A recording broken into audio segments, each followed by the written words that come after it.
moi À la aussi, vôtre. hein. Moi, je vois pas du whisky, À la mais je vois vôtre. du Porto. Avec modération. Modération. Non, sans modération. On est libre de En tout faire ce cas, qu'on veut. la vie sans modération.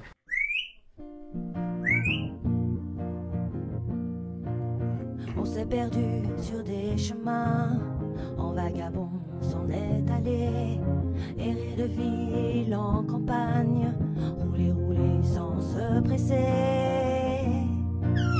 comme des nomades enflammés, J'ai retrouvé, à la recherche de liberté, j'ai retrouvé, prendre le temps de s'arrêter, chercher le trésor convoité.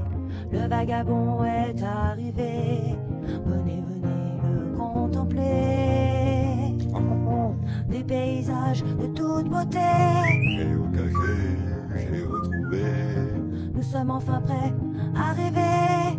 j'ai retrouvé, J'y où trouve-nous dans nos voyages toutes ces merveilles inespérées.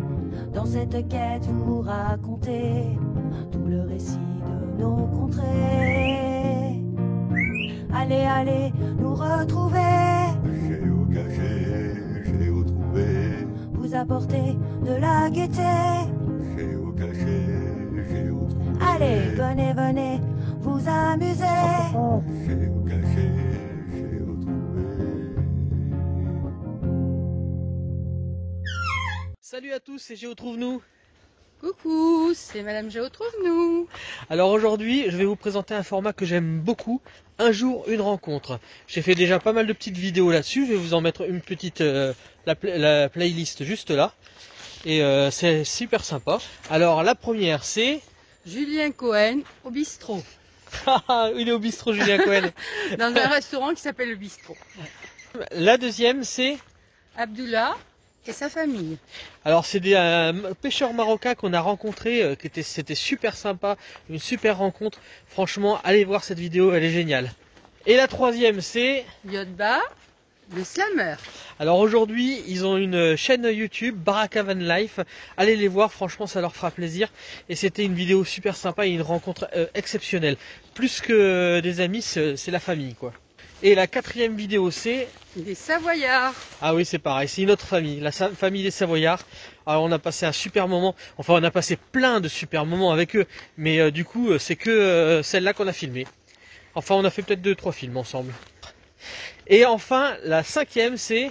Une rencontre avec Beeper. Alors c'est avec Beeper et la PPPF surtout. Alors là, si vous voulez savoir ce que veut dire la PPPF, eh ben, allez voir la vidéo et vous saurez. La personne que je vais vous présenter maintenant m'a tapé dans l'œil. Enfin, il m'a tapé dans l'œil, c'est plutôt sa voiture qui m'a tapé dans l'œil. Une voiture sublime, d'exception, rouge, d'un rouge éclatant, qui en a fait rêver plus d'un. Et non, ce n'est pas une Ferrari, c'est qui? C'est la Dedache. Allez, je vous laisse avec la vidéo. À plus tard. Bonjour Ernesto, comment ça va? Ah ben ça va bien, merci. Est-ce que tu peux nous présenter en quelques phrases un petit peu ton parcours de travail, tes origines, voilà, un petit peu ta vie? Voilà, on va essayer de résumer 70 ans de vie en quelques secondes, mais ça va pas être facile, mais on va y arriver de toute façon. Bah, comme tout le monde, j'ai travaillé dans ma vie, j'ai pris ma retraite à 60 balais et jusqu'à 60 ans, j'avais la tête dans le guidon en permanence, à bosser comme un âne, sans voir ni ma famille, ni mes enfants, sans voir ce que c'était la vie. La vie pour moi, c'était gagner du pognon, avoir une belle maison, une belle bagnole, et puis voilà. Jusqu'au jour de ma retraite où j'ai décidé de partir avec le sac à dos pour faire enfin un vrai voyage, non pas un voyage de chez Fram ou compagnie, mais un vrai voyage tout seul. Je suis parti tout seul à 60 ans avec un sac à dos de 15 kilos. Et pendant 6 mois, j'ai traversé tout le continent sud-américain. Je reviens un petit peu en arrière. En 1968, j'avais 20 ans. Et je défilais dans les rues de Bordeaux en gueulant Révolution, Révolution avec la banderole de Guevara au-dessus de ma tête. Sauf que Guevara, à l'époque, je ne savais pas trop qui c'était. J'ai appris à connaître après en lisant les livres d'histoire. Et j'ai voulu refaire ce parcours pour comprendre un peu pourquoi ce mec qui était médecin au départ, était devenu révolutionnaire, était devenu un assassin, était devenu un sauveur pour l'humanité, était devenu l'emblème de la jeunesse. Enfin bref, je voulais comprendre l'histoire. Et donc je suis parti à travers toute l'Amérique latine, à pied. J'ai fait tous les pays à pied, sans prendre aucun avion. J'ai fait des rencontres extraordinaires. J'avais 60 ans quand j'ai fait ce voyage-là. Et j'ai rencontré des jeunes de 20 ans qui faisaient le tour de la Terre, qui prenaient une année sabbatique et qui m'ont appris ce que c'était la vie, alors qu'eux, ils avaient 20 ans et moi j'en avais 60. Et donc j'ai pris le goût au voyage à ce moment-là et j'ai commencé à avoir mes premières idées de voyage un petit peu, à travers un petit peu tous les pays du monde. J'ai découvert que l'Amérique latine, sous dictature plutôt de l'époque de Guevara, était devenue la même, parce que les dictateurs étaient partis, mais ils ont été remplacés par des présidents, par des gouvernements très corrompus. Et donc le peuple continue de souffrir de la même façon. On a envie de se révolter comme l'avait fait Guevara à l'époque.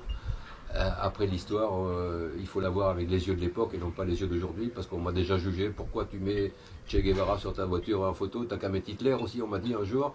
Et j'ai dit non, il ne faut pas comprendre, il y a aussi oui dans ma voiture. Donc quelqu'un qui a à la fois Guevara sur ses portières et oui à l'intérieur, il ne peut pas être trop mauvais, quoi. Voilà. Je t'ai découvert au bord de l'océan, à Soulac-sur-Mer, avec ta très belle voiture. C'est un peu ce qui m'a attiré l'œil, hein. Je pense que c'est ce qui attire beaucoup les gens. Est-ce que tu peux nous parler de ton projet? Depuis 10 ans, je suis amoureux d'une Colombienne.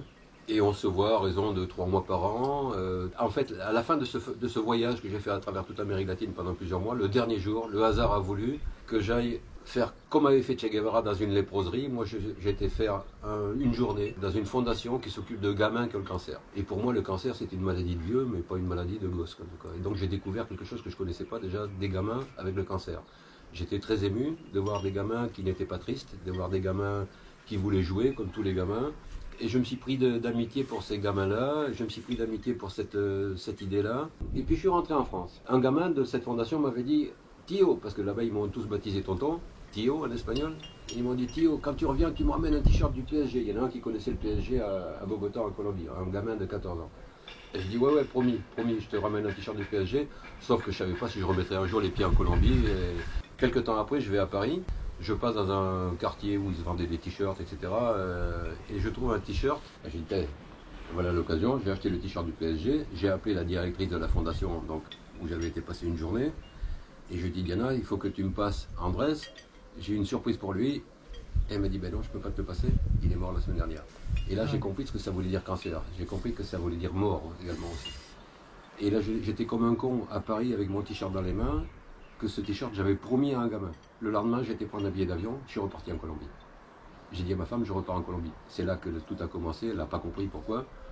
Et en fait, moi, j'ai pris une baffe dans la gueule, je ne sais pas laquelle.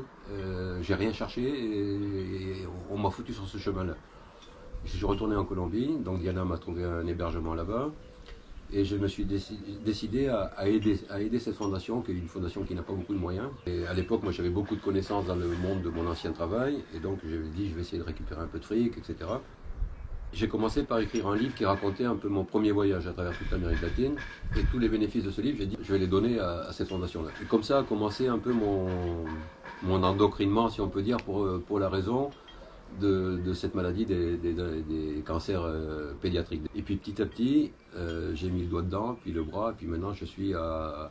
Tout ce que je fais, je le fais avec l'idée de faire quelque chose pour eux. Donc j'en suis à mon 12e livre. Et pour faire des bouquins, il faut avoir de la matière. Moi, j'ai pas beaucoup d'imagination, donc je sais raconter ce que j'ai fait, ou les rencontres avec qui je suis. Je ne pouvais pas retourner en Colombie régulièrement, malgré que j'avais déjà sympathisé avec cette directrice qui aujourd'hui est devenue mon amie intime. Pendant les périodes où j'étais en France, je vais passer à peu près 3 mois à 4 mois en Colombie chaque année pour justement leur apporter mon soutien. Alors je ne suis ni médecin, ni infirmier, ni rien, sauf que juste pour avoir une petite idée, quand on a un cancer en France, on va à l'hôpital du coin, on se fait faire de la chimio ou on se fait faire de la radiothérapie et puis on se fait soigner comme ça. En Colombie, c'est tout à fait différent. La Colombie, c'est à peu près 2 fois la surface du territoire français, avec 3 cordillères des Andes entre les deux. Et très compliqué pour acheminer des enfants, par exemple, du nord du pays, juste au seul endroit où on peut faire des chimiothérapies et des radiothérapies, c'est à la capitale, à Bogota. C'est comme si aujourd'hui on te disait, ben, demain ta chimio, tu vas la faire à Amsterdam tous les matins pendant 4 ans, pour une leucémie. Donc voilà, c'est très compliqué. Donc mon rôle là-bas, c'est d'aller chercher des gamins un peu partout en Colombie, de les ramener à la capitale. Ils ne peuvent pas venir seuls, donc on leur ramène leur maman aussi. Et pendant 1 à 4 ans, la maman reste avec eux dans des maisons qu'on récupère aux narcos, parce que le gouvernement, quand il chope des narcotrafiquants, ils leur saisissent leurs maisons, et ces maisons-là, on les utilise pour en faire des foyers, pour que la maman puisse venir avec le gamin, et donc après, il y a d'autres personnes qui s'occupent de trouver de la bouffe, d'autres personnes qui s'occupent de trouver des taxis pour les amener à l'hôpital tous les matins, etc. Donc voilà un petit peu ma mission que je me suis donnée là-bas. Et quand je suis en France, eh ben, je m'emmerde, autrement dit. Donc je passe à peu près 6 mois en France, où je ne sais pas quoi faire. Ma chérie ne peut pas venir parce que c'est très compliqué pour elle d'avoir les visas pour venir. C'était très compliqué. Et donc, un dimanche, je savais pas quoi faire. J'étais chez moi, devant mon ordinateur. Et si, j'aime bien la deux chevaux, donc je regardais des photos de deux chevaux.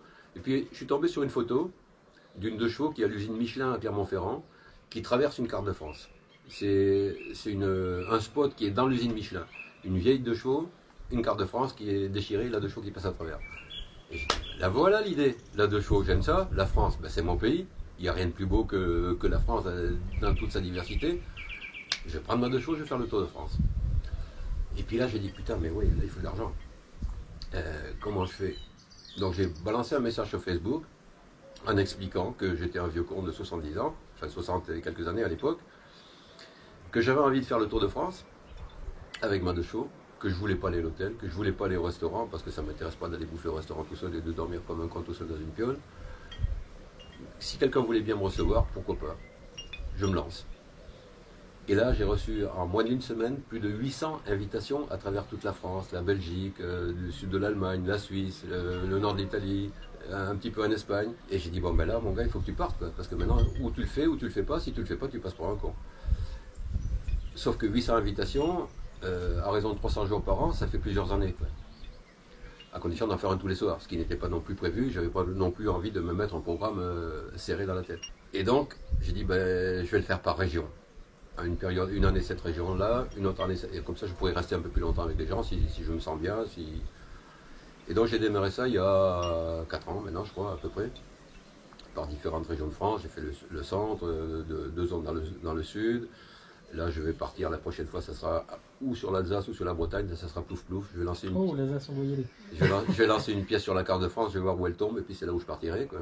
Comme la dernière fois, elle est tombée sur la région de Toulouse, donc je suis parti dans le sud. Et donc avec quelques petits sponsors qui m'ont aidé au départ pour démarrer, j'ai commencé par aller voir simplement le supermarché du coin, en expliquant au directeur qui me connaissait parce que j'allais faire mes courses régulièrement, que si vous voulez me payer un petit plein d'essence, ça serait sympa. Je lui ai expliqué ce que je faisais et il m'a dit, ouais, pas de problème, tu vas à la station-service, il m'a fait un papier, j'ai eu mon plein pour démarrer. Ça m'a donné aussi l'idée de me dire, ben ouais, s'il y en a un qui me l'a donné, pourquoi pas 2, pourquoi pas 3, quoi, hein. Donc avec le plein que j'avais, ben, j'ai été jusqu'à Clermont-Ferrand. Et je me suis arrêté un petit peu avant parce que j'avais plus d'essence, à un Super U. J'ai demandé à voir le responsable et je lui ai expliqué, j'ai dit voilà, je suis sponsorisé par Super U. J'ai été au bluff parce que c'était pas vrai, hein. De toute façon, j'étais sponsorisé par Super U, j'avais l'autocollant, je l'ai fait voir et j'ai dit voilà, je fais le Tour de France en écrivant des bouquins sur les rencontres que je vais faire. Les bénéfices des ventes de ces livres vont aller à la fondation de gamins avec qui je collabore en Colombie. Et là, il m'a dit ah non, on peut pas faire le plein parce que vous savez, on n'a rien à voir nous avec la chaîne Super U, on est tous des indépendants, donc chacun on prend nos décisions que l'on veut, quoi. Je dis moi, mais il n'y a pas de problème. Il dit mais allez-y quand même, on vous donne 20 € d'essence. 20 € d'essence pour une deux chevaux, ça permet de faire 300 bornes. Donc c'était gagné et comme ça j'ai fait une partie de mon circuit. Le reste, dans les gens qui m'attendaient, il y a des gens qui m'attendaient avec des jerrycans d'essence. Il y a des gens qui m'attendaient pour passer la nuit bien sûr chez eux, puisque c'était prévu comme ça, quoi, hein. Des gens que je connaissais pas, alors des anecdotes, il y en a plein bien sûr. On y reviendra. Ouais, on y reviendra, ouais. Et donc j'ai tourné ce premier tour que j'ai fait sur le centre de la France. J'ai tourné pendant un petit mois à peu près, aller-retour comme ça, enfin, en faisant toute une boucle, et j'ai dépensé en tout et pour tout 80 €. Donc en fait, si je comprends bien, Andrés, ce garçon, cet adolescent de 14 ans, hein, c'est celui qui t'a donné le déclic. Et est-ce que tu as eu une source d'inspiration aussi dans ton projet justement de cette deux chevaux donc tu nous parlais de Michelin, mais est-ce qu'il y a eu d'autres sources d'inspiration La principale source a été cette photo qui a été comme un déclic pour moi. Ce voyage que j'avais fait avant me disait il faut que j'arrive à joindre les deux, entre ce voyage que j'avais fait avant en Amérique latine, ce que j'ai découvert là-bas en Amérique latine, c'est-à-dire que je pourrais réécrire le livre qu'avait écrit Guevara qui s'appelle Le carnet de voyage. Je pourrais le réécrire, mettre le même titre, Carnet de voyage, et raconter la même histoire qu'avait raconté Guevara, sans aucune prise de grosse tête de ma part. Je ne me compare pas du tout à Guevara ni rien. Mais l'histoire, c'est juste pour dire que l'histoire se répète. Et que si on n'est pas capable de voir les erreurs du passé, que ce soit les nôtres ou que ce soit celles de nos savants politiques, on doit tirer des leçons de l'histoire, quoi. On doit tirer des leçons de l'histoire au même titre que ce qu'on vit au jour d'aujourd'hui. Il faudra qu'on en tire des leçons demain. Et pour en revenir à ce que tu disais tout à l'heure, Andrés a été effectivement le point déclencheur d'une histoire qui a bouleversé ma vie. Je suis revenu après donc en Colombie, chaque année, jusqu'à encore l'année dernière. pour aider cette fondation-là. Et j'ai appris beaucoup de choses. Les enfants m'ont appris beaucoup de choses, notamment des leçons de vie, alors que j'avais 60 ans et plus. Je vais juste en citer une, par exemple, l'erreur que l'on fait tous, c'est-à-dire faire des promesses qu'on n'est pas capable de tenir. C'est marrant, j'y pensais au départ quand tu parlais du t-shirt. C'est un petit peu une promesse sans lendemain au départ. C'est une promesse sans lendemain. Au même titre, il y a des exemples beaucoup plus simples. Il y a un pote qui passe un soir, il dit il faudra que tu viennes manger à la maison ce soir. Mais on ne lui dit pas viens manger à la maison demain soir ou viens manger à la maison samedi soir. C'est une promesse en l'air. Alors quand on fait ce genre de promesse à un pote, c'est pas très grave. Quand on le fait à un enfant, c'est beaucoup plus grave. Et quand on le fait à un enfant qui a un cancer, c'est encore beaucoup plus grave. L'exemple que je vais donner, c'est celui qui a tout déclenché dans une fondation où j'étais. La directrice avait adopté un enfant. C'était une autre fondation que celle avec qui je collabore. Elle avait adopté un enfant et cet enfant avait un rétinoblastome. C'est un cancer du nerf optique. Ça veut dire que le gamin, qui avait une douzaine d'années aussi, ce gamin était aveugle. Mais par contre, ce gamin se déplaçait dans l'espace mieux que moi. Il descendait les escaliers en courant et il circulait partout dans la maison que j'appelle fondation. Et c'était assez impressionnant de voir un gamin sans yeux, on va dire, qui voyait mieux que moi, quoi, hein, quelque part. Et ce gamin, un jour, il me dit Thio, tu m'emmènes faire du vélo? Alors là, j'étais comme un con, je ne savais pas quoi répondre. J'ai dit que faire du vélo avec un aveugle, c'est comme partir avec, comment il s'appelle le chanteur qui dit Vœu du soleil, enfin, je sais pas comment. Et donc j'étais voir la directrice et je lui dis j'ai oublié son prénom par contre, qui veut faire du vélo avec moi, qu'est-ce que je fais? Elle me dit bah, si tu veux faire du vélo, amène-le avec toi. Hein. Je dis ouais, mais il voit pas, t'inquiète pas, il connaît le quartier mieux que toi. C'est lui qui va t'amener. Bon, et donc je l'ai amené avec moi. Et j'ai dit, allez, tu prends ton vélo, mais moi je marche à côté, moi je suis pas très doué en vélo, donc je vais t'accompagner, mais à pied. J'avais surtout peur qu'il se casse la gueule, etc. Bon. En plus, dans les Bogota, c'est une capitale où il y a une circulation folle, etc. Et au moment de prendre son vélo, sa roue arrière était à plat. Et je dis, ah, ton vélo, il est crevé. Ah, il a tâté le vélo, il a cherché la valve, il l'a trouvé, il dit, ah non, non, non. Il touche la valve, il dit, non, non, c'est les copains qui me l'ont dégonflé, ils m'ont fait une farce. Les copains cancéreux, bien sûr aussi, ils sont tous cancéreux les gamins là-bas, mais ça n'empêche pas, c'est des gamins, ils se font des conneries entre eux comme tous les gamins du monde. Ah, j'ai dit, bah c'est pas grave, j'ai dit, demain j'irai te le regonfler par là quelque part. Et là, la directrice m'a entendu. Elle m'a dit, tu prends le vélo, tu l'amènes quelque part, tu vas le faire regonfler et tu le ramènes. On ne fait pas une promesse à quelqu'un quand on n'est pas capable de la tenir, parce que peut-être que demain, lui ne sera plus là. Et cette phrase, elle m'est restée dans la gueule, et c'est fini, maintenant je ne fais plus de promesses. Tu vois, je t'ai dit de venir ce soir. Je t'ai pas dit viens, je t'ai dit venir, viens. Combien t'as pris de temps pour mettre en œuvre ce projet justement? Bah, très peu de temps en fait, parce que le dimanche, donc j'étais sur internet, j'ai dit tiens voilà une idée, traverser la France avec une de chevaux. J'ai mis ça à plat sur un petit message Facebook. J'ai balancé ça bien sûr sur les sites de chevaux où j'avais plus d'espoir de toucher des gens qui sont passionnés de chevaux. Dès le mardi ou mercredi, j'avais 700 ou 800 invitations. Quoi. Et donc, c'était au-delà de mes espérances. Et là, j'ai dit, bah, il faut que je parte.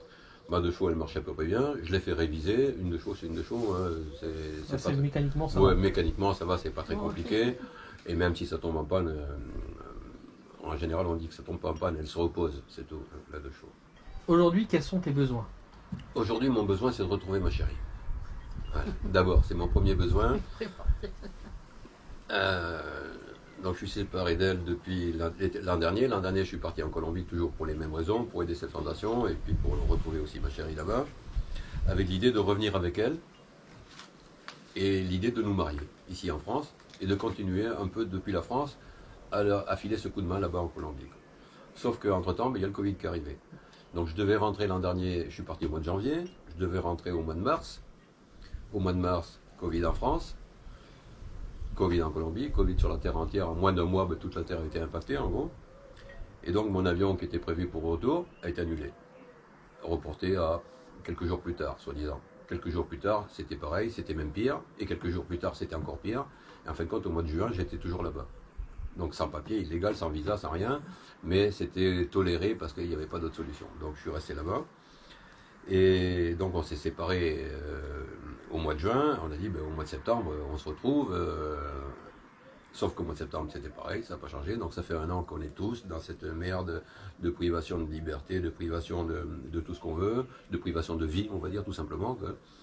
Et qu'aujourd'hui, mon désir le plus cher, d'abord, c'est de retrouver cette chérie, de retrouver ma chérie, de me marier à 70 balais. Je suis heureux de vous annoncer que je suis aussi heureux qu'un ado de me marier, avec peut-être le savoir en plus, de savoir ce que vaut la vie, parce que quand on se marie à 20 ans, ce qui m'était aussi arrivé, je dis pas que j'étais pas amoureux, bien sûr, j'étais amoureux puisque je me suis marié.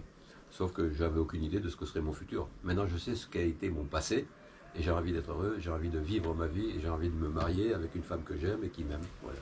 Alors, je reviens sur un petit point. Tu nous as dit que depuis le début, en fait, il te suffisait d'avoir 80 € finalement par mois pour réussir à faire ton projet. Mais il y a eu quand même une somme avant, c'est l'achat de la 2 chevaux, faire tout ce qu'il y a à faire dessus, la peinture, je suppose, plein de choses. Combien t'ont coûté tout ça en fait? Alors cette 2 chevaux, elle a aussi une histoire, parce que cette 2 chevaux, je l'ai achetée il y a 30 ans. C'est vieux. Oui. Ah oui. Quand mon premier fils, j'ai 2 fils, quand mon premier fils est parti à l'armée il y a 30 ans, il était en caserne à 100 km de la maison à peu près, et donc il fallait qu'il ait une voiture pour rentrer le week-end, parce que le week-end, ils avaient des permissions tous les week-ends à cette époque-là. Et donc à cette époque-là, il y avait notre ami Balladur, qui était à l'époque Premier ministre, si j'ai bonne mémoire, je ne suis pas sûr de moi, qui avait inventé une loi qui s'appelait les baladurettes. C'est-à-dire qu'on ramenait sa voiture dans un garage, en échange de quoi on avait le droit, avec une prime qui se déduisait de 500 francs, si j'ai bonne mémoire, sur l'achat d'une voiture neuve. On avait appelé ça les baladurettes. Donc on laissait sa voiture en bon état pour acheter une voiture avec un crédit de 4 ou 5 ans sur la gueule. Au bout des 4 ou 5 ans, la voiture était morte de toute façon. Bref, ça c'est la loi du commerce. Et donc je suis passé un jour devant ce garage-là, il y avait cette 2 chevaux qui était prête pour la destruction dans une casse. Et le garagiste, je lui dis, mais combien tu la vends? Il dit, ah non, je la vends pas, elle va être passée au broyeur, quoi. C'est une baladurette. Comme toutes les baladurettes, elle passait au broyeur. Ça, c'était pour faire marcher le commerce et l'économie de l'automobile. Ça n'a pas beaucoup changé depuis, hein, de toute façon. Les lois s'appellent juste différemment, c'est tout. Et donc, je dis, c'est pas possible, elle est jolie cette voiture et tout. Pour mon fils, ça va très bien pour partir à l'armée, il n'y a pas besoin d'autre chose, quoi. Il n'a jamais conduit ni rien, c'est sa première voiture. Et à l'époque, c'était donc il y a 30 ans, quoi. On a fait un petit arrangement avec le garagiste qui en fait un petit dessous de table.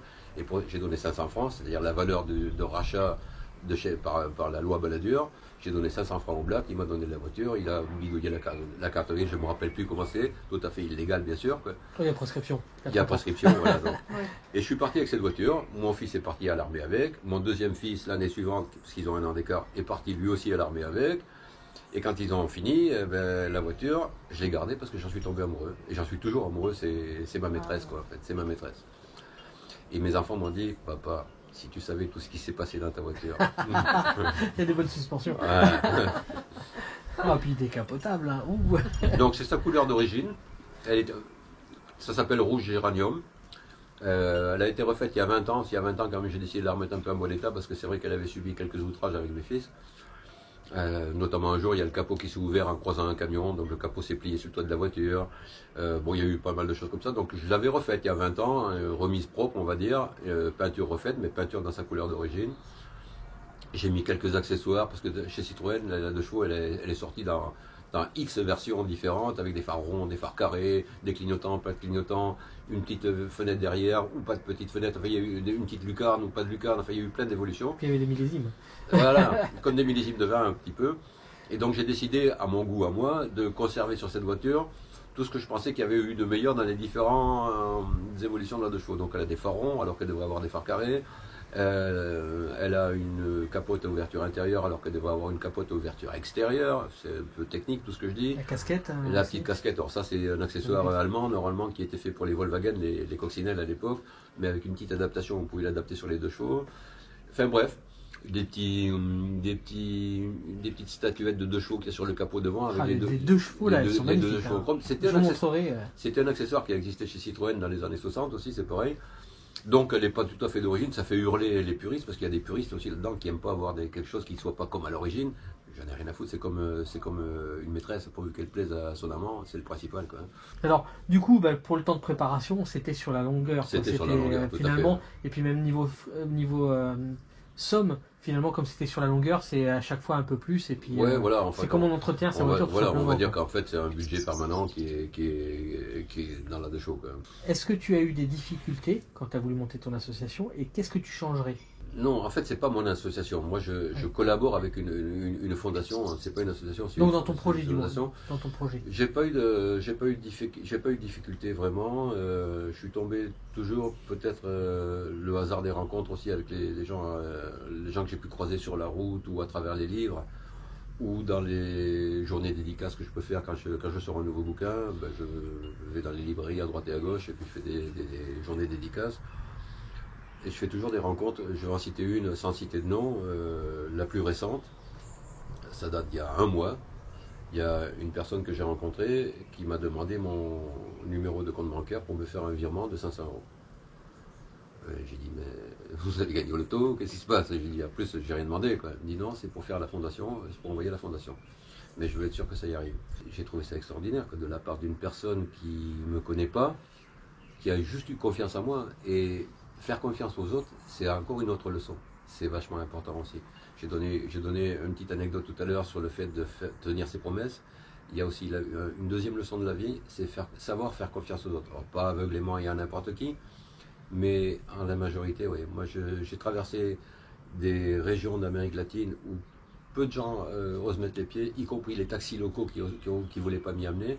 J'ai jamais eu de soucis. Alors, j'ai peut-être eu beaucoup de chance, c'est possible aussi, hein, de toute façon, mais il m'est jamais rien arrivé de dramatique, en tout cas, ni de très très grave. Des anecdotes, si, j'en ai beaucoup, mais de très grave, non. Donc, c'est ça aussi, savoir faire confiance aux autres, c'est vachement important, parce que ça peut ouvrir des portes. Et cet exemple que je viens de donner de cette personne qui m'a envoyé 500 euros, elle m'a dit, dans ces 500 euros, tu déduis juste ta collection de bouquins. Il faudrait les avoir tous. J'ai trouvé ça extraordinaire. Du coup, alors, on a parlé donc de l'Amérique latine, que tu as dû traverser en long large, enfin tu as fait pas mal d'endroits en Amérique latine. Donc, est-ce que tu as fait d'autres pays, peut-être des pays d'Europe finalement? Dans ma vie, j'ai compté il n'y a pas très longtemps, j'ai dû traverser 72 pays. Ouais, donc c'est pas mal.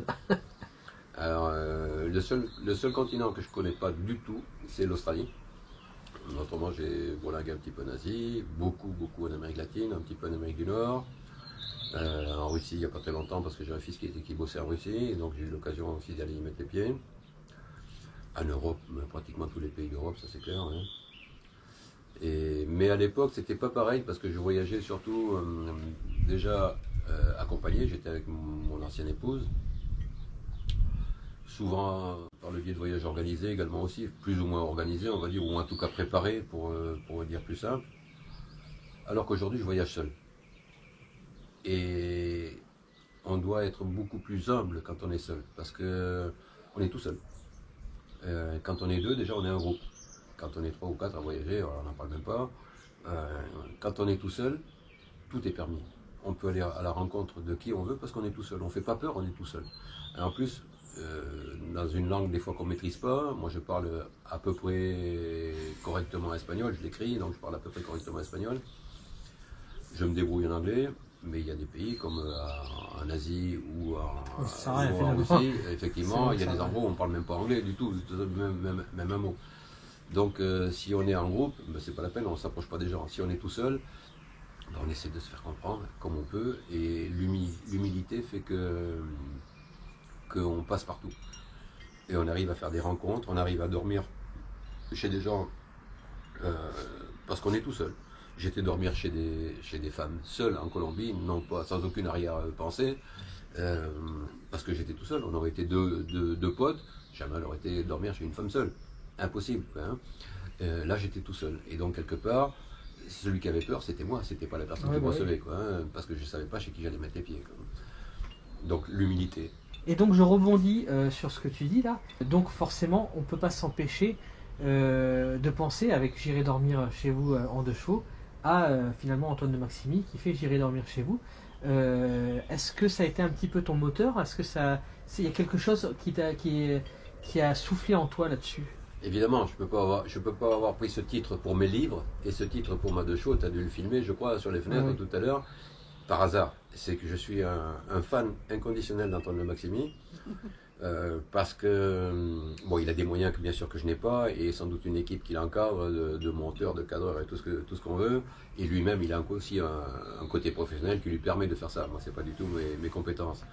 Par contre, ce qui fait aller à la rencontre des gens, il faut avoir beaucoup d'audace pour le faire comme il le fait également aussi. Comme je disais tout à l'heure, dans des pays qui ne parlent pas du tout sa langue, il maîtrise l'anglais, lui c'est déjà bien.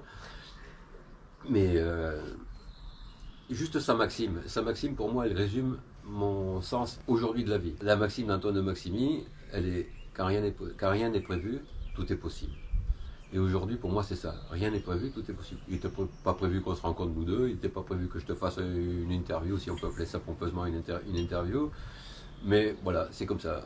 Rien n'était prévu, on se rencontre, on fait un petit speech, on va se faire un petit barbecue, un petit apéro. C'est ça la vie, quoi. C'est ça la vie.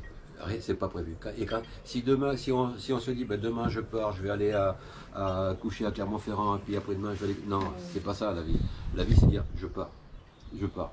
Et quand j'ai commencé mon voyage en Amérique latine, pareil, j'avais jamais fait de voyage seul. En plus, 60 ans, avec un sac à dos, j'avais un petit peu la flippe, quoi. Hein. Sauf que, à un moment donné, je me suis décidé, et là, je l'ai mis sur Internet, sur Facebook. J'ai dit, ben, je m'en vais faire tous les pays d'Amérique latine, je vais apprendre l'espagnol, etc. Et quand le moment commençait à s'approcher, j'avais déjà tout dit, tout ça en public. Je pouvais pas dire, je pars plus. J'étais vraiment un gros con, parce que c'est pas la peine de raconter tout ça si tu le fais pas, quoi. Donc je dis, ou t'as des couilles, alors je suis grossier, mais ça fait partie de mon vocabulaire aussi. Ou t'as des couilles, ou t'en as pas. Et là, j'ai commencé à aller sur Internet, et puis aller chercher des anecdotes graves qui pourraient arriver aux voyageurs pour pas refaire les mêmes. C'est comme aller chez Doctissimo et puis regarder toutes les maladies. Exactement, voilà. Et puis il était encore plus malade à la fin qu'au début, quoi. Hein. Et donc je regardais, et puis effectivement, il y avait des mecs qui s'étaient fait dévaliser, il y avait des nanas qui s'étaient fait violer, il y en a même qui se sont fait assassiner. Et donc j'étais rentré sur un site de voyage, je ne me rappelle plus comment il s'appelle, et j'étais rentré sur un site de voyage dont j'ai oublié le nom, et puis j'avais lancé des messages pour dire je vais traverser tel pays, notamment la Bolivie, j'ai vu ça, qu'est-ce que vous en pensez, est-ce que ça risque ou est-ce que ça risque pas? Et il y a un internaute qui m'a répondu, pareil, la seule phrase que j'ai gardée de toutes les questions que j'ai pu poser, il m'a dit arrête de te poser des questions, prends ta valise et casse-toi. Et effectivement, putain, j'ai dit ce mec il a raison, quoi, hein. Donc j'ai commencé mon voyage, le seul avion que j'ai pris c'était pour aller du Chili à l'île de Pâques, j'étais à l'île de Pâques. Et là, pareil, 3 mois avant, j'avais envoyé un message à une nana à l'île de Pâques qui m'avait dit, je te reçois chez moi, une Pasquane, je te reçois chez moi, j'ai de la place pour te loger. Je suis arrivé 3 mois plus tard, j'avais pas du tout correspondu avec elle avant. Et 3 mois, le jour de la date d'arrivée que je lui avais donné, en fait, je suis arrivé ce jour-là à la date et à l'heure. Elle était à l'aéroport de Angaroa, un petit aéroport qui est en plein milieu de l'île de Pâques. Un petit aéroport, mais c'est la plus grande piste d'atterrissage du monde. Parce que les ricains avaient décidé d'y faire poser des navettes spatiales. En fait, c'était juste pour avoir un point stratégique sur la Terre, comme d'habitude, pour être présent un peu partout, quoi. Et donc, elle était à cet aéroport, elle m'attendait avec une pancarte à l'âne, avec des fleurs et autour du cou, etc. Donc, ça a été le départ de mon voyage. Et voilà un peu l'histoire de tous ces voyages, de toutes ces rencontres qui font que j'ai pris goût, dès le premier jour, j'ai pris goût au voyage, quoi. C'est marrant, ça me fait penser à pas mal de choses, tes anecdotes. Déjà, une citation que j'aime beaucoup. On leur avait pas dit que c'était impossible, du coup ils l'ont fait. Je trouve ça génial parce que c'est vrai qu'en fait, les gens, comme tu disais, si tu écoutes tout, eh ben tu fais rien, quoi, finalement. Et tu me fais penser à ça un petit peu. Il y a une phrase de Guevara aussi, je le cite souvent Guevara dans les phrases qu'il a faites. Je vais en parler après tout à l'heure aussi Guevara, parce que c'est important qu'on ne me prenne pas pour un facho de gauche. Guevara avait dit soyez réaliste, demandez l'impossible. Et je crois qu'en fait toutes ces phrases sont très intéressantes par leur positivité, en fait. De toute façon, les phrases comme les mots ont l'importance qu'on veut bien leur donner. C'est ce que je dis assez souvent. Et c'est une phrase quelconque, si on veut la prendre négativement, elle serait négative, et je pense qu'il faut tendre vers le positif quoi qu'il arrive. Tout à fait d'accord. L'été dernier, je rencontre des jeunes là, qui étaient, enfin des jeunes, une quarantaine d'années, qui étaient en vacances, hein. Et puis je racontais que la veille j'avais été à tel endroit. Il dit ça serait bien, ça serait bien de faire un truc comme ça. Il dit si tu es d'accord, on te paye, tu nous fais une journée de balade. Et pour que ça m'a donné l'idée de faire des balades de chevaux à travers le Médoc. C'est bien. Tu peux faire les vignobles et tout, t'as plein de trucs. Et donc je fais des vignobles, les châteaux, voilà. J'ai un circuit que je me suis fait, maintenant j'ai commencé à avoir l'habitude, donc je fais le circuit avec le petit village de Talais, le petit port de Talais, là, qui est ici à côté, qui est adorable. On était. Le port Richard, après un peu plus loin, où il y a le phare de Richard. Et après je descends à travers tout le vignoble, parce que c'est là où ça commence à devenir beau, c'est après Port Richard, justement, où il y a tous les vignobles, jusqu'à Pauliac, et après Pauliac, où là il y a des châteaux magnifiques, il y a des trucs, et dès qu'on prend une petite route, et il y a toujours un château, il y a toujours quelque chose à voir. On a fait tout ça. Donc c'est très beau, quoi. Et donc je fais ça avec les touristes, et après alors là c'est le plus emmerdant, on va dire, c'est de passer d'un côté à l'autre. Je passe sur le côté atlantique, Et je remonte par Montalivet, Soulac, et je finis au Verdon. Donc c'est une journée qui part de 10h du matin. Je paye le petit déjeuner le matin au Troquet au Verdon, aussi avec les croissants, pour que ce soit dans l'ambiance de chevaux, le côté sympathique aussi. On prévoit non pas d'aller au restaurant, parce que je me refuse d'aller au resto de toute façon. On fait pique-nique. Donc chacun amène son petit panier, comme ça il n'y a pas de déçu par le repas. Voilà. Chacun amène son petit panier, je paye l'apéro, le saucisson, un truc comme ça.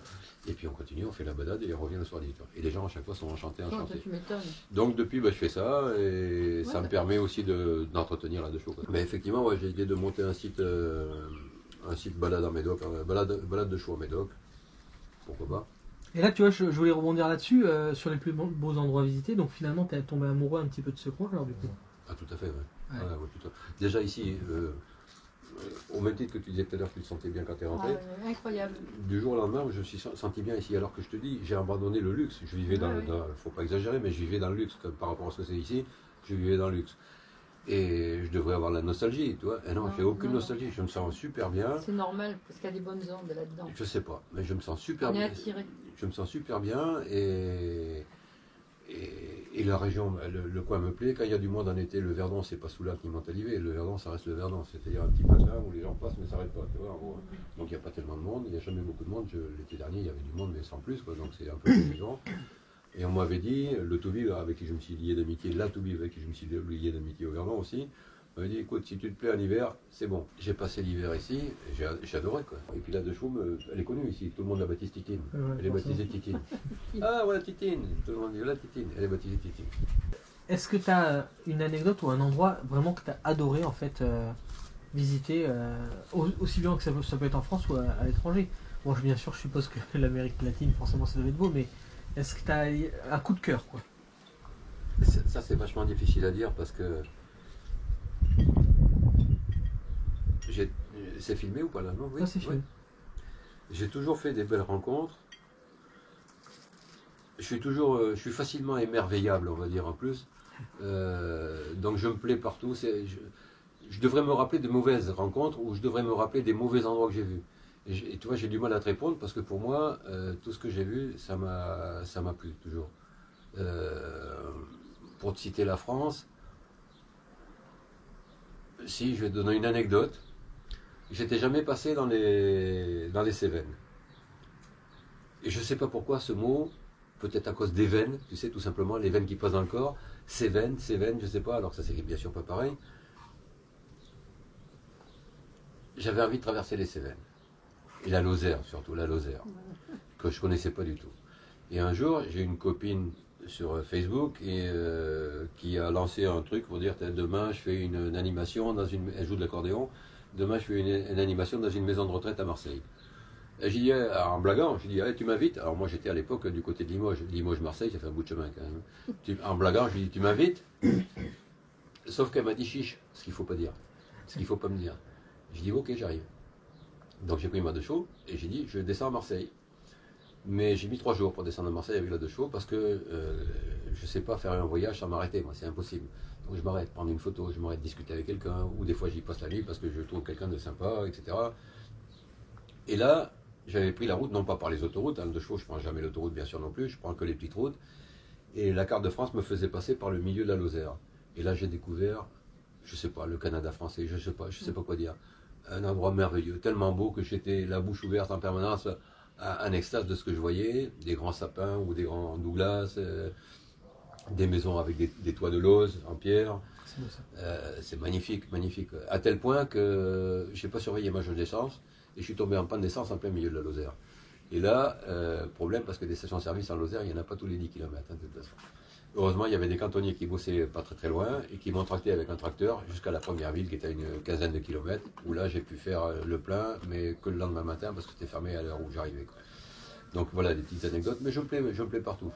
Effectivement, pour rebondir sur ce que tu disais tout à l'heure, en Amérique latine, toute l'Amérique latine est belle, mais parce que les gens sont très beaux aussi. Je ne parle pas physiquement, parce que les gens, à partir du moment où on n'est pas le gringo qui vient avec ses dollars pour épater la galerie, et qu'on s'intéresse un peu aux gens, qu'on s'intéresse à leur vie, Les gens sont adorables déjà d'une part, et en plus, c'est un continent qui est un paradis. S'il n'y avait pas tous ces problèmes politiques, tous ces problèmes de guérilla, la Colombie est un des pays où il y a le plus encore au jour d'aujourd'hui, le plus de mines antipersonnelles qui sont dans la nature. Hein. Donc il faut faire attention aussi où on va. Mais ça, si on se renseigne avec les gens, si on se fait accompagner par les gens, on peut aller un peu n'importe où. Encore une fois, il faut rester humble, il ne faut pas faire état d'une éventuelle richesse de quelle qu'elle soit, parce que là-bas, le SMIC n'existe même pas dans beaucoup de pays. Et donc, à partir du moment où on n'est pas latino, ça veut dire qu'on a des sous. Donc on peut être effectivement, on peut intéresser certaines personnes, quoi. Après, géographiquement, pour moi, c'est la Bolivie, c'est le plus beau pays du monde. Un pays vert. Un pays, je ne connais pas tous les pays, donc je ne peux pas dire que c'est le plus beau pays du monde, mais de ceux que j'ai fait, en tout cas, c'est un pays vert, avec des montagnes, avec un pays où il n'y a pas de route, il n'y a que des chemins pratiquement, il n'y a pas de route goudronnée, il n'y a que des chemins, que des pistes. Alors des fois, suivant la météo, et comme la météo est très changeante en Amérique latine, à cause d'El Niño, c'est le courant qui traverse toute la côte de l'Amérique latine, ça fait déjà 2 ou 3 ans que les climats sont totalement déréglés. Donc il peut y avoir des 15 jours d'inondation, et pendant 15 jours, on est bloqué quelque part. Donc il vaut mieux se faire copain avec les gens, il vaut mieux être bien introduit, et puis savoir un petit peu discuter. Donc j'ai été à l'école là-bas, j'ai appris à parler l'espagnol, j'étais à l'école avec des gamins qui m'ont appris, parce que les gamins ils bombardent de questions sans arrêt, donc il faut essayer de leur répondre, et comme ça j'ai appris à parler avec eux. J'ai été aussi faire des classes dans des écoles aussi à Santiago au Chili, à Cochabamba en Bolivie, à Bogota bien sûr, à Buenos Aires en Argentine. Donc j'ai appris à parler l'espagnol, et puis le fait de faire l'effort de parler la langue des autres, même si on la parle très mal, c'est pas important. permet de s'approcher des gens, permet de parler avec eux, de comprendre quelles sont leurs difficultés. Ils sont heureux de voir qu'on s'intéresse aussi à leur vie. Donc, ouais, pour répondre à ta question d'une manière très, très large, j'aime tout le monde et j'aime toute la Terre, quoi. Je te rejoins un petit peu là-dessus, c'est vrai que je pose cette question, le plus beau endroit visité, mais en fait, on a beau voir des belles cascades, des beaux déserts ou quoi que ce soit, la rencontre, c'est ce qui fait tout, et si on a, en fait, ça peut être merveilleux, si on a le plus beau des paysages, si on fait pas des bonnes rencontres, ça peut être moche, et si on fait des merveilleuses rencontres, même un bidonville peut être super finalement. Exactement. Il n'y a pas de lieu, Ouais, je pense. exactement. Alors, du coup, on va passer aussi sur des petites expériences. Est-ce que tu préfères commencer par le bon ou le mauvais? Ah bah vas-y, c'est toi le maître de séance. Hein. On va commencer par le mauvais, comme ça on aura le meilleur pour la fin. T'as raison. Une mauvaise expérience que tu as eue sur la route.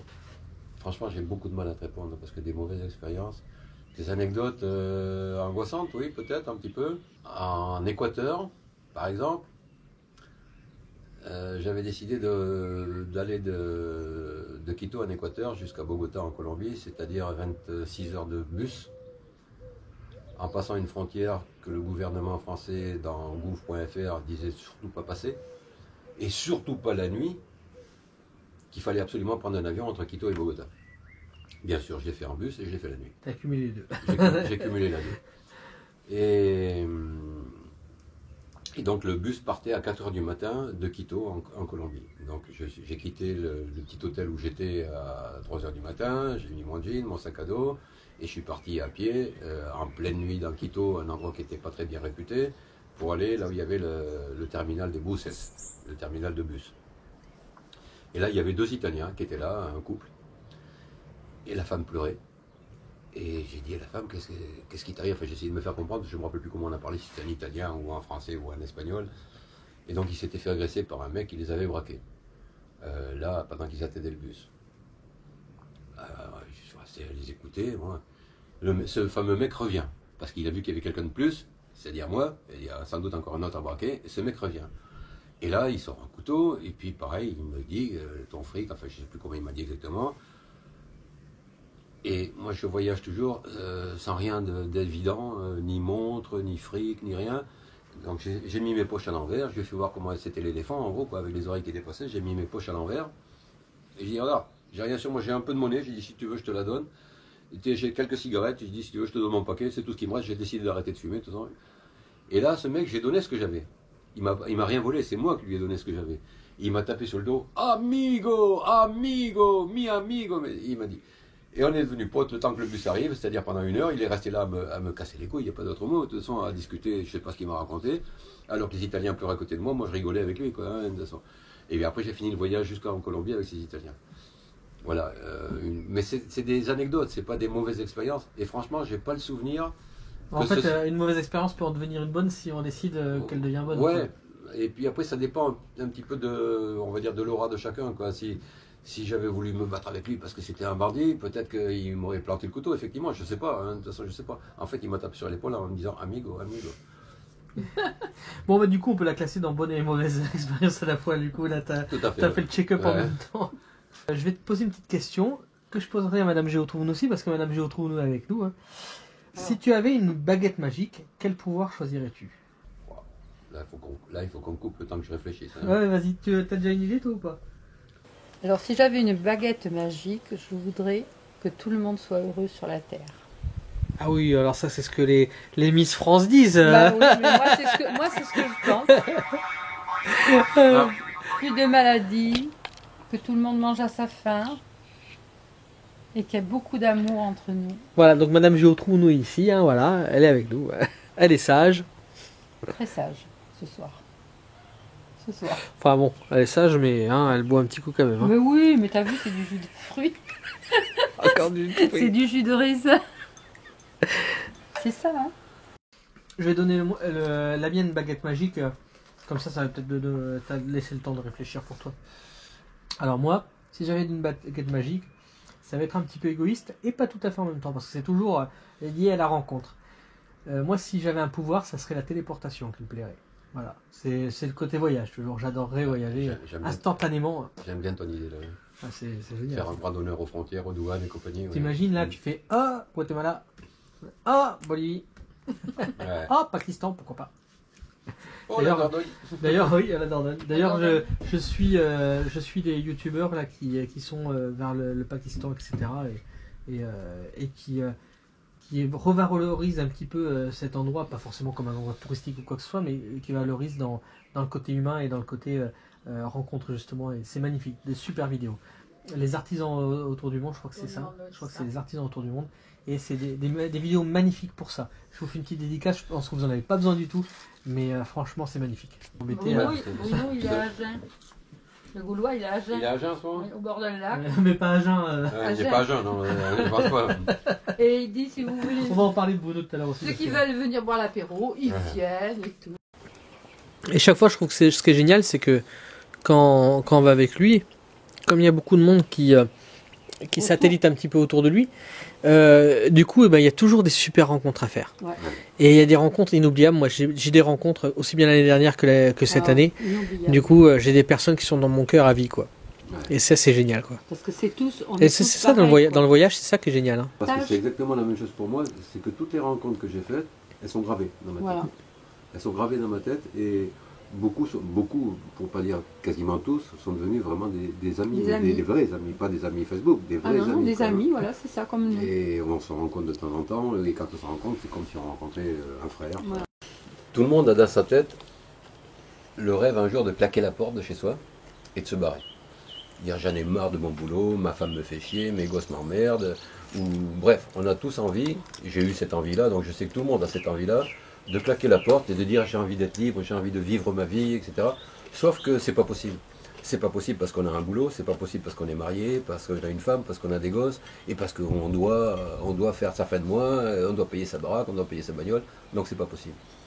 Et moi, par contre, j'ai cette liberté-là parce que ma vie, elle est derrière moi. En fait, ma vie passée, bien sûr, elle est derrière moi. Moi, je m'en vais de chez moi, et je pars un petit peu plus ou moins à l'aventure, et les gens vont arriver chez eux, quelqu'un qui n'a pas de but. En fait, le voyage, c'est pas de partir d'un point pour arriver à un autre point. Le voyage, c'est de voyager. C'est un chemin. Et en fin de compte, c'est pas le chemin qui est important parce que c'est nous le chemin. C'est nous qui sommes le chemin. C'est pas de moi, c'est de Bouddha. Ça veut dire que le voyage, il est ce que nous, on en fait. Et quand j'arrive chez les gens, les gens, ils m'attendent comme si j'étais le Messie qui venait leur apporter quelque chose. J'ai rien, je leur apporte rien, même pas une bouteille.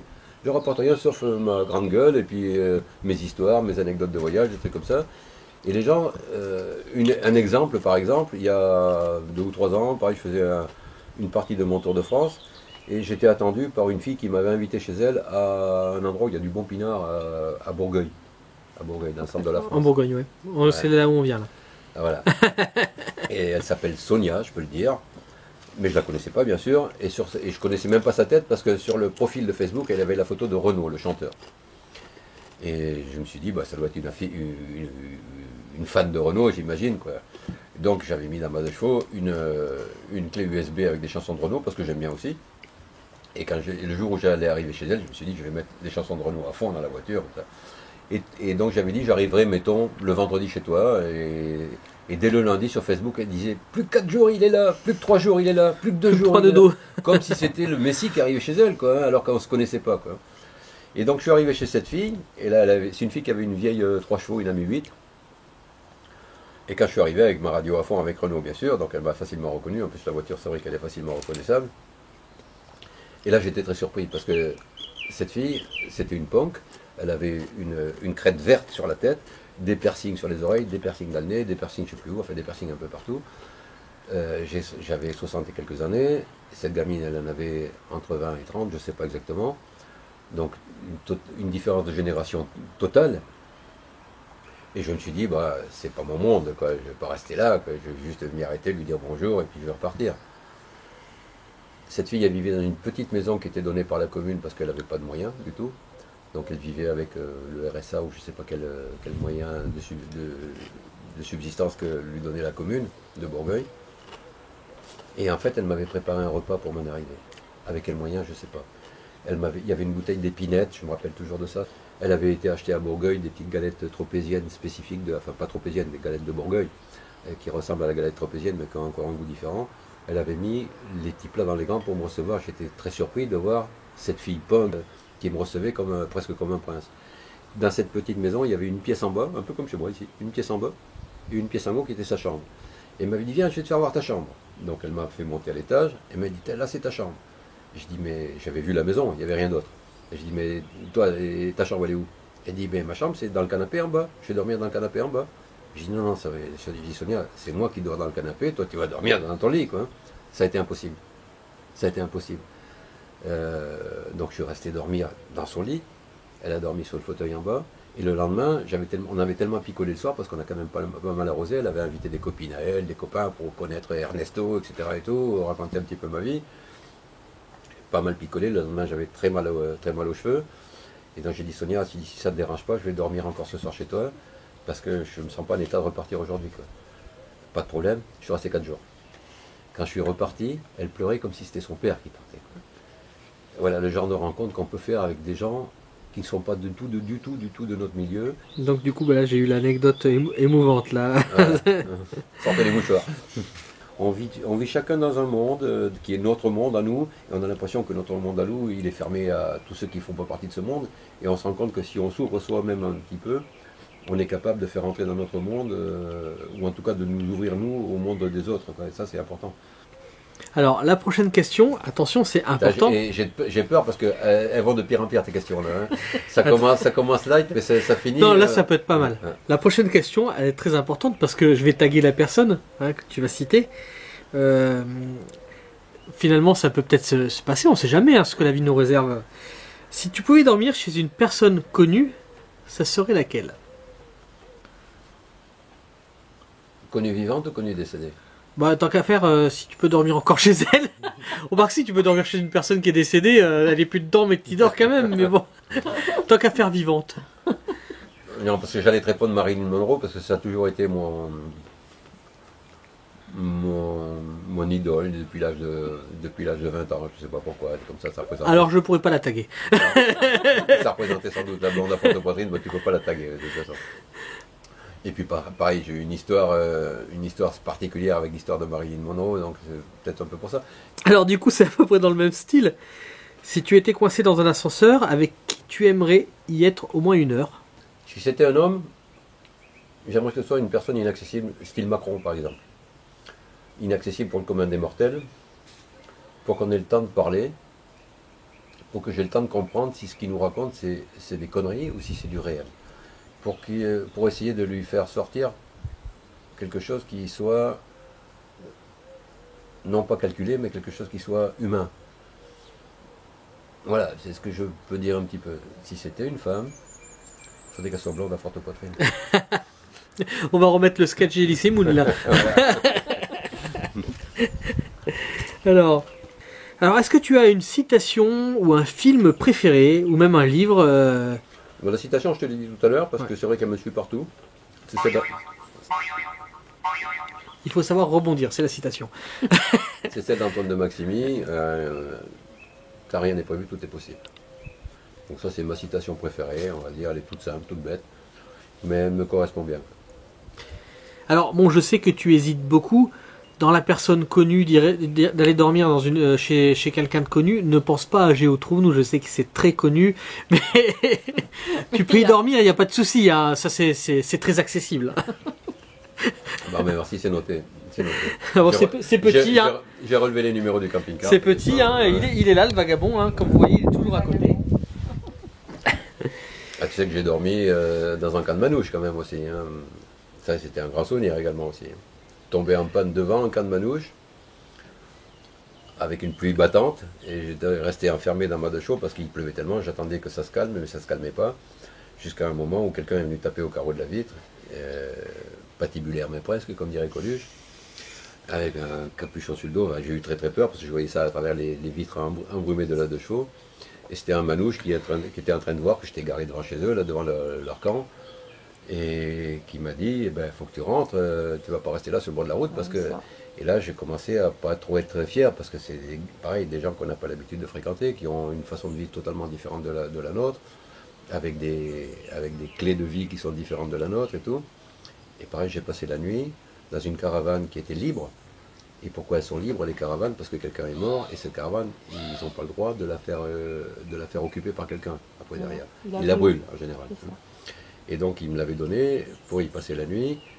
Et pareil, j'ai fait une rencontre extraordinaire, quoi. Et le matin, on m'a donné une jerrycan d'essence aussi. Ouais, c'est marrant finalement. En fait, on voit les autres sous notre prisme, la façon dont on a été éduqué, etc. Et je pense que le voyage apporte énormément pour ça, c'est-à-dire de nous montrer... Alors moi, j'ai vraiment un tempérament où j'accepte facilement les différences, etc. Et justement, j'aime bien les différences. Ce que j'adore, c'est les accents, justement. Parce que c'est une différence qui est extraordinaire, qui peut être d'un endroit à l'autre, ouais. Et j'adore les accents, et souvent je dis, ah t'as l'accent, faut pas que les gens le prennent pour de la moquerie, j'adore ça en fait. Et du coup, moi je suis assez ouvert à toutes les différences et tout, mais je pense que le voyage ouvre encore plus finalement l'esprit aux différences. Et quand tu dis justement, je pensais pas, je pense que t'aurais jamais été de toi-même chez une punk, et finalement je pense que le voyage ouvre tout ça. Ouvre un esprit, agrandit l'esprit. Ouais, on s'ouvre aux autres, et à partir du moment où on s'ouvre aux autres, la vie, c'est comme... tu sais, dans le groupe de chevaux auquel j'appartiens, qui s'appelle les Fada, le groupe s'appelle Fada, nous aussi on roule dans deux chevaux. Fada, et donc l'emblème c'est un entonnoir. Donc on est tous symbolisés dans le trombinoscope avec une photo et un entonnoir sur la tête. Un entonnoir à l'envers. Parce que l'entonnoir représentait au Moyen-Âge le symbole de la science. C'est-à-dire que ça arrivait par un petit endroit. On mettait l'entonnoir à l'endroit, bien sûr, et on plantait l'entonnoir sur la tête, et on déversait le savoir dans l'entonnoir. D'accord. Sauf que les fous ont voulu faire pareil, mais ils ont mis l'entonnoir à l'envers, donc forcément ça pouvait pas. Est-ce que c'est pas eux qui ont la solution? Alors voilà. Ah. Et là c'est pareil, j'ai oublié la phrase, mais c'est dommage, je peux te la retrouver, je l'ai dans un de mes livres.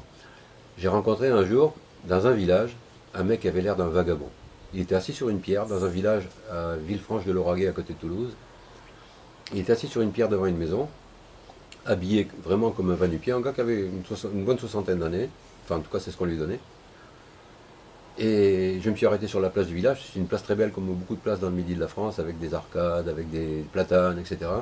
Et je trouvais cette place très jolie, donc je me suis arrêté un petit moment pour fumer une cigarette, pour regarder voler les mouches, etc.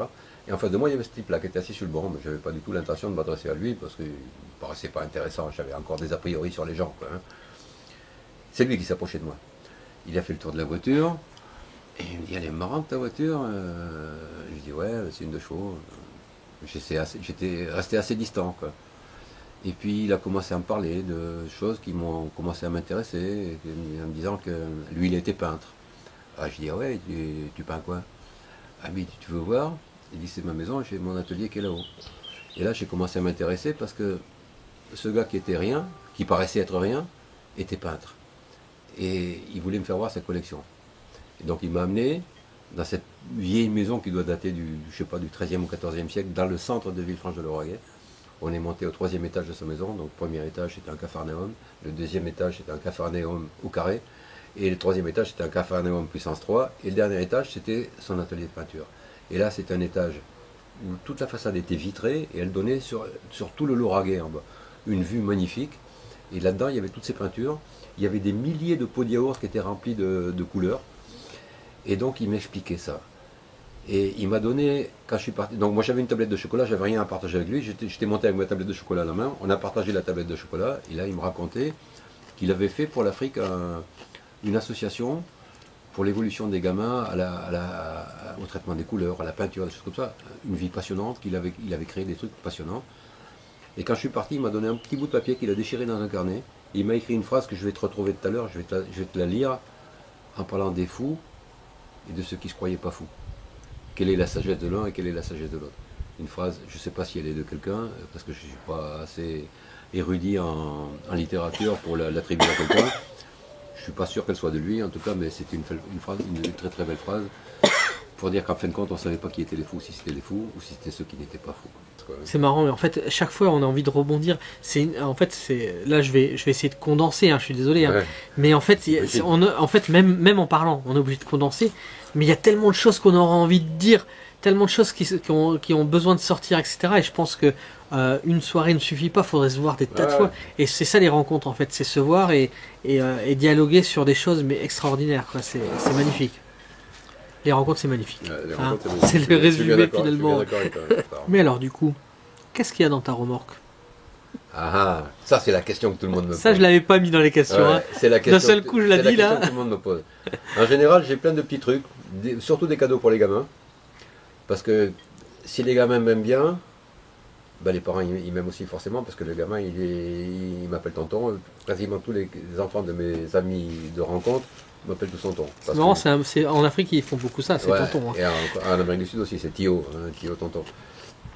Donc j'ai des petits cadeaux, des coloriages. Il doit me rester encore même dans le de show. J'en ai toujours un dans le de show. Des coloriages, des petits trucs à colorier que je donne aux gamins. Donc dans ma remorque, il y a ma toile de tente que je me sers quasiment jamais. Il y a 3 ou 4 bouteilles de pinot, des cadeaux pour des gamins, des petites conneries que je récupère à droite et à gauche. Je fais un petit cadeau, des trucs comme ça. Et simplement, on va garder un souvenir d'une bricole, de n'importe quoi, une petite photo, des cartes des photos de la deux choses. J'avais fait des cartes postales pendant un temps. Je donne des cartes postales aussi aux gens en souvenir avec un petit mot dessus, un petit mot du passage. Est-ce que tu as des conseils à donner? Peut-être des erreurs à ne pas faire? Les conseils que j'aurais à donner à tout le monde, c'est toujours de rester humble. Quels que soient les moyens de son voyage, on peut avoir le plus beau camping-car du monde, on peut avoir la plus belle de chevaux, dernière remise à neuf entièrement, jusqu'au dernier boulon. Il faut oublier un petit peu son ego dans le voyage, il faut rester humble, parce qu'il faut qu'on soit disponible pour les gens que l'on va rencontrer. Donc c'est l'humilité, je dirais c'est l'humilité. Pas l'humidité, hein, l'humilité. Ah, c'est marrant, je vais aller à l'antipode de toi pour t'embêter un petit peu. Alors que la plus belle de chevaux, c'est la tienne, forcément, et puis le plus beau camping-car, c'est le nôtre. Hein. Là, je suis d'accord avec toi. Désolé pour ceux qui ont un camping-car et qui pensent que c'est le leur, mais non, c'est le nôtre, le plus beau camping-car. C'est le vagabond. Qu'est-ce qu'on peut te souhaiter pour l'année qui vient? J'ai une idée, hein, mais bon. Moi, mon idée, déjà j'ai une chérie, donc je l'ai dit tout à l'heure, j'ai une chérie qui est colombienne, qui est venue en France déjà il y a 2 ans, donc qui est tombée aussi amoureuse de la France, au même titre que moi je suis tombé amoureux, mais ça c'est le côté exotique un petit peu aussi de chacun. On est toujours amoureux de ce qu'on ne connaît pas, quoi, hein. On tombe toujours amoureux de ce qu'on ne connaît pas. Moi je suis tombé amoureux de l'Amérique latine parce que je ne connaissais pas vraiment ce continent. Elle est venue en France, elle est tombée amoureuse de notre pays, parce que c'est vrai qu'on le critique beaucoup, notre pays, nous Français. On le critique beaucoup. Ah, il est beau, hein. Mais on est dans le plus beau pays du monde. Ouais. On a un petit bobo, on va chez le docteur, on paye 1 euro symbolique pour aller faire la visite médicale chez le docteur. On va dans n'importe quel hôpital, même si on n'a pas la carte vitale, on est soigné quand même. Et ça n'existe pas en Colombie, ça n'existe pas aux États-Unis, dans le pays de l'oncle Sam. On est dans le plus beau pays du monde. Donc, ce que je voudrais me souhaiter, moi, personnellement, pour l'année prochaine, c'est de enfin pouvoir faire venir ma chérie, là, le plus vite possible. Normalement, c'est en cours, mais ça va se passer forcément dans les semaines ou mois à venir, et de continuer avec elle ces rencontres, c'est-à-dire déjà lui faire rencontrer comment est la France, non pas géographiquement, mais humainement. Qu'il y a des gens qui savent ouvrir leurs portes en France à des inconnus. Moi, il y a des centaines de personnes qui m'ont ouvert leurs portes alors qu'ils ne me connaissaient pas. Donc j'ai envie de partager. J'avais envie de rencontrer des gens pendant mon voyage, pendant mes voyages. Là maintenant, j'ai en plus envie de partager mes rencontres. Jusqu'à maintenant, je les faisais un peu égoïstement tout seul. Là maintenant, j'ai envie de les partager.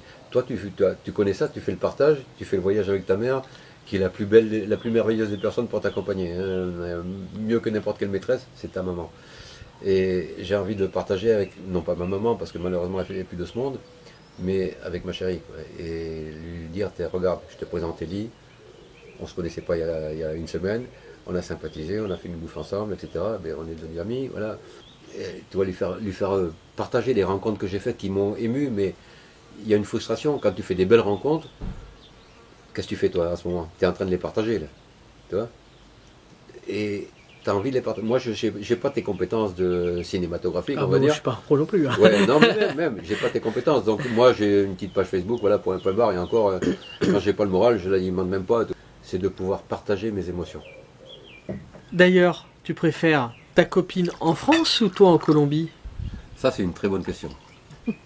C'est une très très bonne question. Elle y était pas, hein, celle-là, hein, je te la rajoute. C'est une très bonne question. Pendant un temps, j'ai pensé partir vivre en Colombie parce qu'effectivement, la vie pour moi serait plus facile là-bas parce que ma retraite d'ici vaudrait 3 retraites là-bas. Donc ça veut dire que je serais un peu comme un prince là-bas. Hein. Je l'avais mis juste devant la caméra. C'est pas grave, t'inquiète pas. Le club des alcoolos. On voyait juste le bouchon. Le club des alcoolos. Donc mon idée première était effectivement d'aller vivre là-bas. Sauf que j'ai dit tout à l'heure, on est dans le pays le plus beau du monde. Et qu'à mon âge, j'arrive à 70 ans, et qu'à mon âge, sur le plan de la santé, on est mieux en France, parce que s'il m'arrive le moindre pépin, je suis soigné à 10, 15, 20 km, j'ai un hôpital, il y a tout ce qu'il faut, on me prend tout de suite, il n'y a pas de file d'attente. En Colombie, la santé est un négoce. Ça veut dire, comme aux États-Unis, comme dans beaucoup de pays du monde, comme quasiment dans tous les pays du monde, si tu as les moyens, tu es soigné. Si tu n'as pas de moyens, tu crèves. Donc, j'ai décidé de plutôt vivre en France. Bon, les choses vont peut-être bouger, après ça dépend de mon état de santé, mais je ne vais pas aller vers le mieux, je vais aller vers le pire, quoi, maintenant, c'est ça le problème, quoi. Donc, je pense que ça sera plutôt en France. Mais j'aimerais beaucoup vivre en Colombie, j'aimerais beaucoup vivre en Amérique latine, parce qu'il y a une qualité de vie qui est différente, même si c'est dramatique dans beaucoup d'endroits, parce qu'il y a des guerres, il y a des guérillas, il y a beaucoup de choses dramatiques. Par contre, il y a un sens de l'autre qui est totalement différent, le sens de la famille, le sens les relations humaines sont totalement différentes. Nous, c'est vraiment très superflu, on a des potes, on les reçoit à souper un soir, et hop, ça y est, c'est fini, quoi. Hein. Là-bas, non, c'est autre chose, quoi. Mais j'aimerais bien effectivement vivre là-bas. Ça fait partie de mes rêves, peut-être qu'ils se réaliseront jamais. Je sais pas. Le problème, c'est que souvent, c'est la première rencontre la plus intéressante.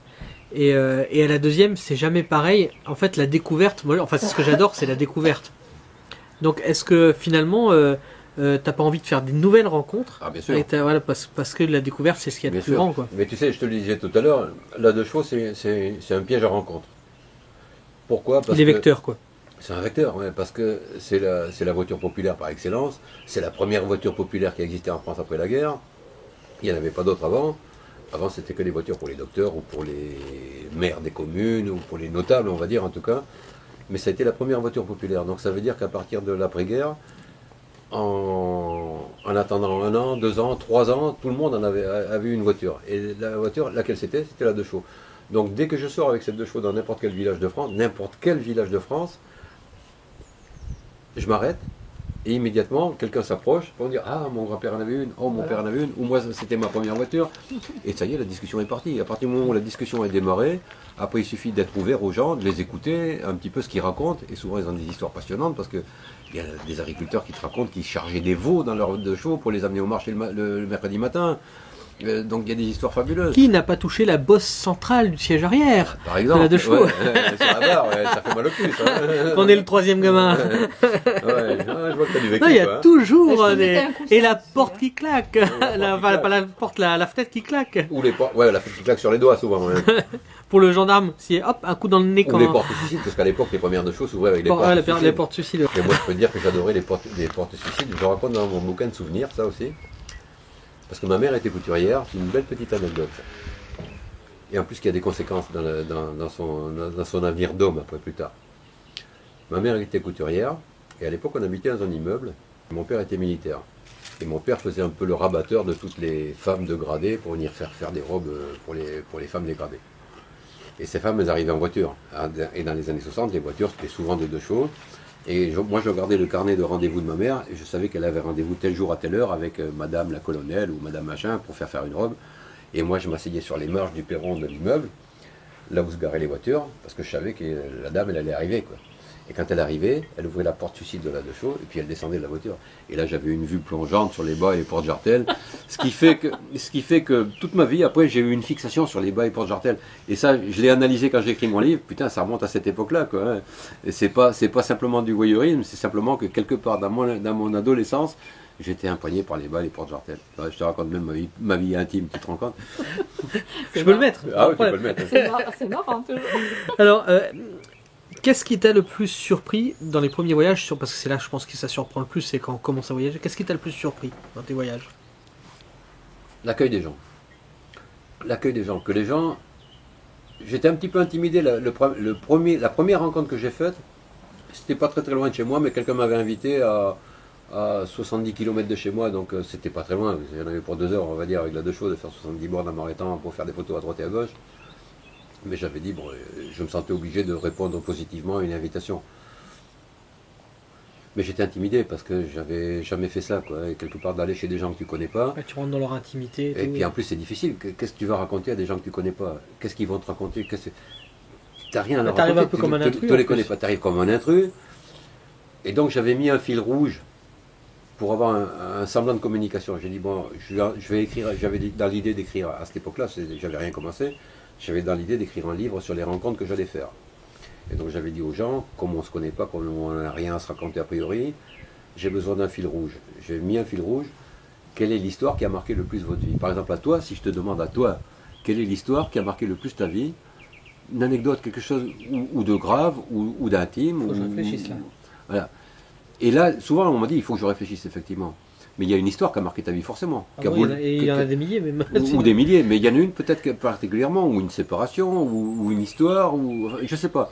Et donc, c'est ce fil conducteur qui m'a permis d'entamer la discussion avec les gens. Et puis, une fois que la discussion est partie, après, c'est fluide. Ça part. Et donc, c'est ça qui m'a le plus marqué. Donc, voilà, une anecdote des gens qui n'ont soi-disant rien à raconter, mais ils se rappellent, si on le titille un petit peu, ils se rappellent, ah si, il m'est arrivé ça une fois. Voilà. Puis des fois, c'est parce qu'il y en a peut-être trop à raconter. Et des fois, il y en a peut-être beaucoup à raconter. Voilà. Alors attention, on va être dans la modernité, comme tu disais, le mot moderne, Tchin, tchin. à la tienne. Le mot moderne, quel est le plus grand challenge que tu te donnes? Être heureux. Ah, ça c'est génial. Alors là, maintenant, on va aller dans le côté pratique.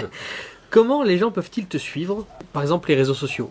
Je suis pas très réseaux sociaux, je suis pas très doué surtout, c'est ça le problème. J'aimerais bien, d'ailleurs si quelqu'un est capable de me faire ça, je suis preneur, de me faire une page, non pas une page Facebook, ça je sais faire, mais de me faire un site internet sur lequel je puisse mettre à la fois mes bouquins pour qu'ils soient disponibles pour la vente éventuellement, pour les gens, sur laquelle je puisse mettre un petit résumé de chaque bouquin, pour faire voir de quoi ça parle, des rencontres ou autres, des différents bouquins. J'en ai écrit 12 au jour d'aujourd'hui.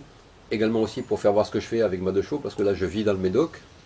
Et le Médoc c'est une très très belle région de France où il y a des endroits très vallonnés qui suivent l'estuaire de la Gironde, qui sont très très beaux à visiter. Et donc je m'amuse avec ma de chaux à faire des visites pour les touristes.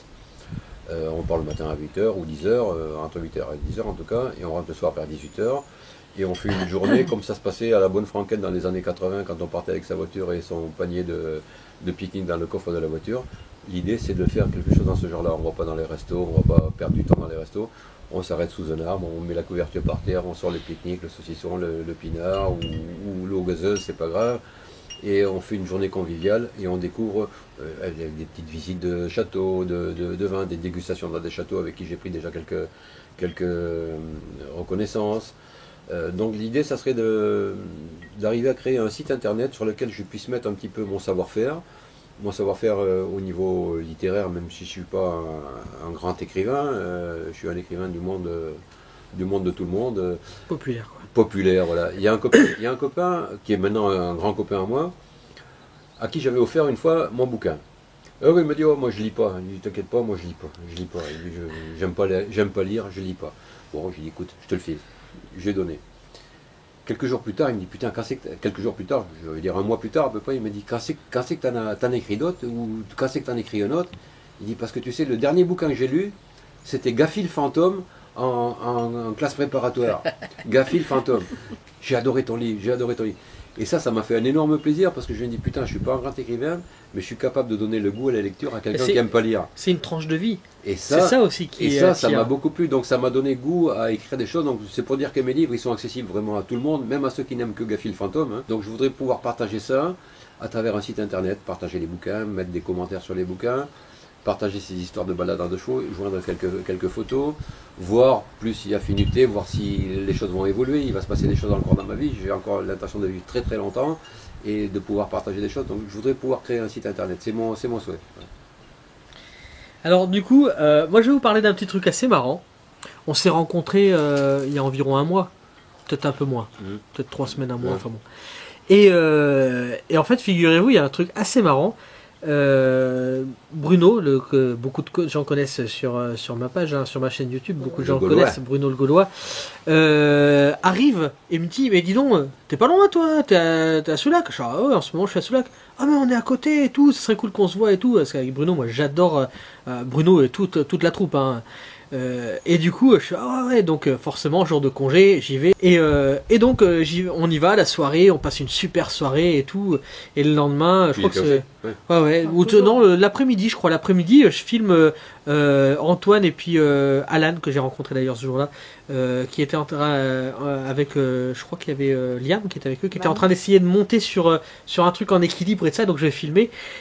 Et au moment où je filme, il y a Antoine, alors Antoine que j'adore, hein. Antoine franchement, je te le dis, je t'adore, que j'adore et qui voit mon appareil photo et puis il regarde, j'ai la carte de visite d'Ernesto juste sur le téléphone derrière. Et il fait bah, Ernesto, tu l'as rencontré? oui. Et en fait, comme quoi le monde est petit, on le dit souvent. Ernesto que j'avais croisé il y a 3 semaines ou un mois avant, et ben il a croisé Bruno. Donc vous allez sûrement le retrouver sur les vidéos de Bruno aussi, c'est assez marrant. Et donc du coup, bah, je rebondis là-dessus. Qu'est-ce que tu en as pensé? Comment s'est passée votre rencontre avec Bruno? Bah encore une fois, comme toutes les rencontres, c'est tout à fait fortuit, tout à fait imprévu et tout à fait extraordinaire. J'étais parti me balader avec ma de chevaux parce que je fais des reconnaissances régulièrement dans la journée pour essayer de voir si je trouve un petit coin sympa pour montrer aux touristes. Et il y a un petit coin que j'ai de prédilection dans le secteur ici qui s'appelle le phare de Richard, qui est un coin très bucolique où il y a des tables pour manger, il y a des arbres pour se mettre à l'ombre, il y a un phare qui a un petit phare qui a une histoire, il y a des carrelets de pêche qui sont très beaux à prendre en photo. Enfin, c'est un spot qui est très joli. J'arrive là avec ma de chevaux, qu'est-ce que je vois sur le côté? Un espèce de bus bizarre, tout noir, avec des phrases de grands poètes, de grands savants, de grands littéraires, écrites de tous les côtés. Ou de simples kidam. Ou de simples kidam aussi, ouais. Et de simples kidam, tout à fait raison. Écrites partout, avec Obélix marqué sur le bus, avec le Gaulois et sa famille nomade écrit à l'arrière. Je dis, mais c'est quoi ça? Donc je garde ma de chevaux à côté parce que forcément je dis je vais prendre une photo. Ça devait être beau en plus, la de chevaux à côté du bus. Ah ouais, le rouge et noir comme dirait Stendhal, c'est très beau. Donc, et à ce moment-là descend sa femme du bus qui s'appelle Sabrina, voilà, qui descend Sabrina du bus. La belle gauloise. Et la belle gauloise. Et j'étais un petit peu interloqué, je ne savais pas quelle question lui poser exactement, je lui dis vous faites quoi? Et donc elle généreusement m'explique qu'ils voyageaient à travers la France et à travers ailleurs d'ailleurs avec leur bus et puis qu'ils étaient partis depuis déjà quelques années avec toute la famille, les enfants et tout. Et puis voilà, on s'est quitté sur quelques explications qui m'ont pas satisfait totalement parce que j'aurais voulu en savoir plus quoi. Puis je suis parti. Et un peu plus loin, mon téléphone a sonné. Alors il faut savoir que sur ma voiture, sur l'air de chevaux, vous le verrez peut-être sur les vidéos d'Elie. Il y a marqué sur la vitre arrière, je viens dormir chez vous en 2 chevaux. C'est l'émission d'Antoine de Maximi, donc j'ai un peu plagié un petit peu l'émission d'Antoine de Maximi, sauf que moi c'est pas j'irai dormir chez vous, c'est je viens dormir chez vous. C'est pas une promesse, parce que je fais plus de promesses que je peux pas tenir, c'est une réalité. Je viens dormir chez vous en 2 chevaux. Et donc, je sais pas comment, elle a eu l'idée de penser à regarder sur Internet si elle ne trouvait pas quelque chose qui correspondait à « je viens dormir chez vous en 2 chevaux ». Forcément, elle a trouvé mes bouquins, qui sont sur Internet, sur les plateformes d'Amazon, de Fnac, etc. À partir de là, elle a trouvé mon nom, puisque mon nom, il n'est pas avec Ernesto, puis ça, c'est mon nom de baptême pour la 2 chevaux, il est avec mon vrai nom.